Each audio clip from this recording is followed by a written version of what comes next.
کوڑی، گنجے اور اندھے کا امتحان۔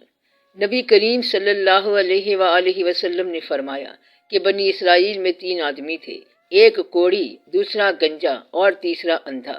خدا تعالیٰ نے ان کو آزمانا چاہا اور ان کے پاس ایک فرشتہ انسان کی شکل میں بھیجا۔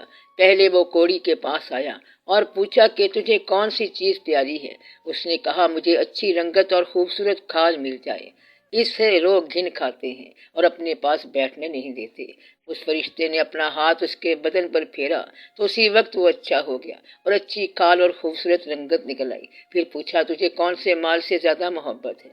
اس نے کہا اونٹ سے۔ پس اس نے ایک گابن اونٹنی اس کو دے دی اور کہا اللہ اس میں برکت دے۔ اس کے بعد وہ فرشتہ گنجے کے پاس آیا اور پوچھا تجھ کو کون سی چیز پیاری ہے؟ اس نے کہا میرے بال اچھے نکل آئے اور یہ بلا مجھ سے جاتی رہے جس سے لوگ نفرت کرتے ہیں۔ فرشتے نے اپنا ہاتھ اس کے سر پر پھیر دیا، وہ فوراً اچھا ہو گیا اور اچھے بال نکل آئے۔ پھر پوچھا کہ تجھ کو کون سا مال پسند ہے؟ کہا گائے۔ پس اس کو ایک گابن گائے دے دی اور کہا اللہ تعالیٰ اس میں برکت بخشے۔ اس کے بعد پھر اندھے کے پاس آیا اور پوچھا تجھ کو کیا چاہیے؟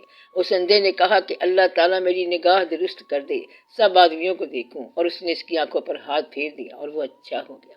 اور پوچھا کہ تجھ کو کون سا مال پسند ہے؟ اس نے کہا بکری۔ پس اس کو ایک گابن بکری دے دی گئی۔ تینوں کے جانوروں نے بچے دیے۔ تھوڑے دنوں میں اس کے اونٹوں سے جنگل بھر گیا، اس طرح اس کی گایوں اور بکریوں سے بھی جنگل بھر گیا۔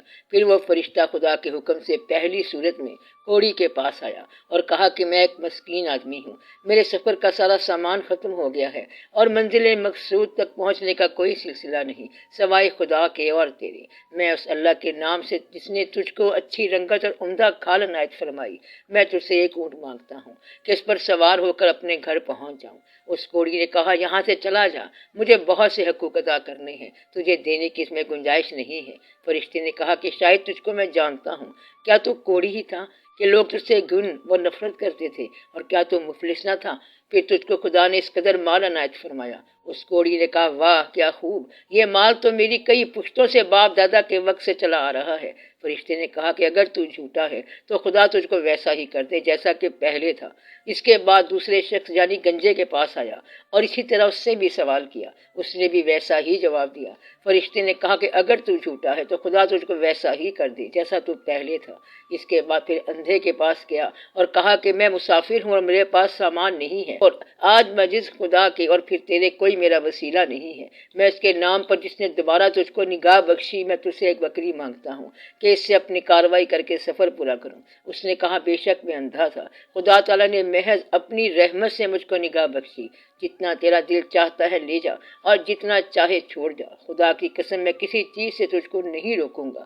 فرشتے نے کہا کہ تو اپنا مال اپنے پاس رکھ، مجھے کچھ بھی نہیں چاہیے، فقط تم تینوں کی آزمائش مقصود تھی، سو وہ پوری ہو گئی۔ خدا تجھ سے راضی ہوا اور ان دونوں سے ناراض ہوا۔ خیال کرنا چاہیے کہ ان دونوں کوڑی گنجے کو ناشکری کا کیا نتیجہ ملا کہ ان سے تمام نعمت چھین لی گئی، جیسے تھے ویسے ہی ہو گئے اور خدا ان سے ناراض ہو گیا۔ دنیا اور آخرت میں دونوں نامراد ہوئے۔ اس شخص کو شکر خداوندی کی وجہ سے کیا عوض ملا کہ اس کے مال، اور اس اندھے کو شکر خداوندی کی وجہ سے کیا عوض ملا کہ اس کے مال میں مزید اضافہ ہو گیا۔ خدا اس سے راضی ہوا اور دنیا و آخرت دونوں میں کامیاب ہوا۔ آخر میں آئیے ہم سب مل کر دل کی گہرائیوں سے دعا کریں کہ اللہ تعالی ہمیں ان تمام واقعات سے سبق اور عبرت حاصل کرنے اور نیک اعمال کر کے اپنی آخرت بنانے کی توفیق عطا فرمائے۔ آمین یا رب العالمین۔